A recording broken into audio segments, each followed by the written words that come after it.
नमस्कार। पुणी गोटे कला दिन कहानी 1945 मसीहा आज की ठीक 80 वर्ष तले सकाल 8:15 जापान प्रथम परमाणु बोमा पृथ्वी रे पड़ता। जापान, जर्मनी एवं इटाली एमाने गोटे पक्ष, अन्य पटे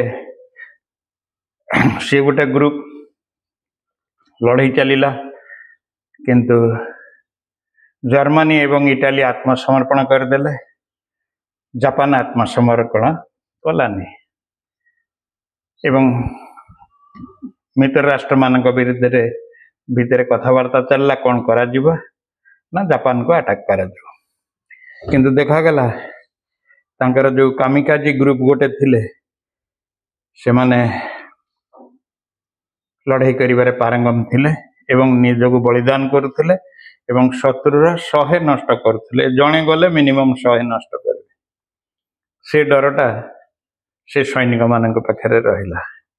अमेरिका चिंता कला जे जदि ताकु पदातिक बाहिनी एवं अन्य बाहिनी लगे मु युद्ध करी जापान को कंट्रोल करबा को चेष्टा करे, लक्षाधिक लोकंकर जीवन चली जीवो एवं आम पटु बहुत सैनिक मृताहत हो जिवे जो माने देशर भविष्य। तेणुकरी ता निज देश को बंचेबा पई से जापान को पददेश करिबा पई पदानत करिबा पई ए चाल खेलिला। ये गला एक। दुई रे मैनहट्टन प्रोजेक्ट जो थे कनाडा एवं यूनाइटेड किंगडम किछि बा इंग्लैंड किछि वैज्ञानिक एवं अमेरिकन वैज्ञानिक कनाडियन वैज्ञानिक मिसिकरी जो मैनहट्टन प्रोजेक्ट तैयारी कले, से बोमाटा प्रकृत पक्षरे परीक्षा हो पार नाला। तेणुकरी ताकू परीक्षा करबा पई एटा गोटे द्वितीय सुजोग चली आसिला। 3 रे जापान रे सेतेबेले राजा शासुची थिला, राजा राजूती करुथिले। तेणुकरी ताकू गणतंत्र आनिबा पई एटा गोटे सब पॉइंट। आउ गोटे हला शीत युद्ध आरंभ हो जाइथिला। रशिया को देखै देबा को चाहुतला अमेरिका जे देखो मो पाखरे केमतिया शक्ति अछि।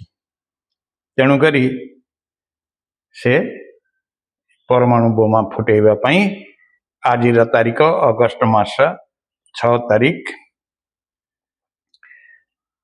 ना थिला लिटिल बॉय एलेन गो थिला जो B-12 बमर तांकर सेथिरे सीता को नेइकरी आस्तिला।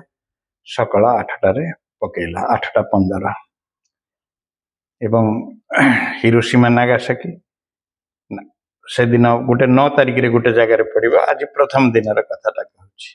6 तारीख रे से जगह बहुत समृद्ध थिला, मिलिटरी कर बेस सेठी थिला एवं उत्पादन भल होतला, इंडस्ट्री भल चलुथला। तेणु करी से जगह को अमेरिका सिलेक्ट कला। एवं जर्मनी आउ गोटे जिनस थिला, जर्मनी काले बोमा बनईदेव बोली 1942 मसीह एमाने लगी गले। अमेरिका, कनाडा एवं यूनाइटेड किंगडम जे जर्मनी यूरेनियम नेइकरी प्रथम परमाणु बोमा बनईबा। तेणुकरी एमाने लगी पाती जाहाउ बोमा टिकी बनईदेले एवं फास्ट दिन टेस्ट आरंभ होगा हिरोशिमा उपरे। हिरोशिमा शांत सबुज सकाळ से दिन ठीक 80 वर्ष तले जो अवस्था थिला से अवस्था रे बोमा को छाड़ी दिया गला। बोमा को भूमि रे फुटे दिया गला नहीं, भूमि रे फुटे दे थिले क्षयक्षति अल्प होता से माने तांको मिड एयर रे ताको उड़े देले, बोमाटा को फुटे देले, डिफ्यूज कर देले, जद्वारा कि 7000 डिग्री रो सेल्सियस रो विकिरण सेठी आरंभ हला एवं ता ऊपर को जेतिकी गला तळु को मध्य सेतिकी धाप पकेला। तापरे गोटे विराट का छतु आकार बा छता आकार रो धूम्रकुंडली सेठी आरंभ हो गला एवं 80 रु कहा जाए 80,000 रु 140,000 लोक तत्क्षणात मरी गले एवं जो माने अल्प टिके रही गले तांको ऊपर कोठा बाड़ी जो भांगी पड़िला तांको ऊपर पड़ी गला, से माने सब मरी गले। आउ जो माने ता साइड साइड रे धास बाजिकी रही गले से माने आज सुधा से दुर्दिन भोग करुचंती सेमानंकु हिबाकाशु कहगला। हिबाकाशु मान सहित वर्तमान भी सेठी लोक संपर्क स्थापन करने को राजी होना से माने सेठी जो माने रहीगले जो माँ माने विकलांग छुआ सब जन्म कले कैंसर से मानक हो गला चर्म रोग हो गला बॉडी भीतर सब जिनस खराब हो गला।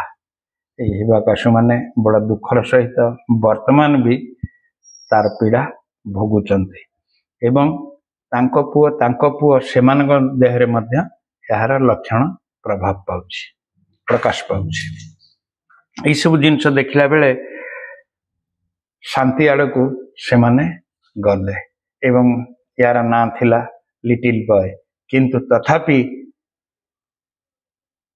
जापान निजुको अस्त्र विरति बा संधि आड़ को गला नहीं। या तो आउ गोटे कहानी आसब 9 तारिख दिन किंतु तांको जुलाई 26 1945 दिन तांको टार्गेट दियागला जे देख तुम्हें माने आत्मसमर्पण कर संधि करनिया एवं आमे जहाँ कहूँ से राजी ही जाओ नचेत यार बहुत कुपरिणाम भोग करने को हल एवं से माने याकू हे ज्ञान कले हे ज्ञान करला परे से माने 10 दिन बाद ये जो अगस्त 6 तारिख 1945 आसिला B-12 बमर रे लिटिल बॉय को उत्क्षेपण करी मिड आकाश रे फुटी दिया गला एवं प्रथम आणविक बोमा वर्तमान सुधा फुटी एवं द्वितीय कौन सीटे वर्तमान सुधा फुटिनी एवं अमेरिका एवं रशिया फ्रांस आपणकर इटाली यूनाइटेड किंगडम आमे पाकिस्तान साउथ कोरिया वर्तमान आणविक देश समृद्धि बढ़ी बढ़ी चलिला केतेबेले जे युद्ध हो तार ठिकाना नहीं। आओ जो आज दिन जो आत्मा माने जाइचंती से मानक ईश्वर सद्गति प्रदान करंतु। आज दिनटी मानवतार दिन हो आमे समस्ते आणविक युद्ध को विरोध करने उचित आणविक अस्त्र उत्पादन को विरोध करने उचित एवं प्रत्येक देश पारंपरिक अस्त्र रे लड़ा जाई पारे किंतु युद्ध करबा आमे काहे आमे कूटनैतिक एवं सामना सामने बसी कथबार्ता है आमे जहाँ फाइनल कले भल हम किंतु ये जो जिद्दी जाद गोटे जिद्दी एवं निजुको ऊपर एवं श्रेष्ठ देखैबार जो प्रवृत्ति ताहा मैनहट्टन प्रोजेक्ट तैयारी करथिला एवं तार फलस्वरूप रशिया को तल को देखा सेठी बोमा पकागला तत्सहित जापान को धूलिसात कर दिया गला तार गर्व को चूर्ण करागला एवं भल जिनस है जापान यही अटैक पर गणतंत्र आड़ को आसला। यार आलोचना आमे कौ दिन पुणी 9 तारिख दिन करवा नागासाकी ऊपर जो बोमा पड़ता ताहारी ऊपर आज 6 तारिख कथा मु आपन को जनइली। विषय वस्तुटी जदि भल लगी सब्सक्राइब करने को भूलिए नहीं। रहुछि नमस्कार।